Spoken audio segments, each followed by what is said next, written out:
ఉదయగిరి ఉమ్మడి ఎమ్మెల్యే అభ్యర్థి కాకర్ల సురేష్ తొలి నామినేషన్ స్వీకరణ. ఇక మిగిలింది విజయమే. ఉదయగిరి ఉమ్మడి ఎమ్మెల్యే అభ్యర్థిగా కాకర్ల సురేష్ అట్టహాసంగా దాఖలు చేసిన నామినేషన్ను ఆర్వో రాజా రమేష్ స్వీకరించినట్లు ఆయన తెలిపారు.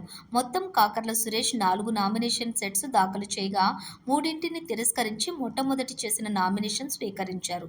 కాకర్ల ట్రస్టును ఏర్పాటు చేసి విజయ పదంలో నడిపించి టీడీపీ అధినేత నారా చంద్రబాబు నాయుడు వద్ద మార్కులు కొట్టేసి యువ నాయకుడు లోకేష్ బాబు ఆశీస్సులతో తెలుగుదేశం టికెట్ తెచ్చుకున్న కాకర్ల తొలి నామినేషన్ ఆమోదించబడింది. అన్నింటికంటే ముందున్న కాకర్ల సురేష్ విజయానికి 42 రోజుల దూరంలో ఉన్నారు. ఇక అన్నిటా విజయుడుగా నిలిచిన కాకర్ల విజయాన్ని ఎవరూ ఆపలేరు.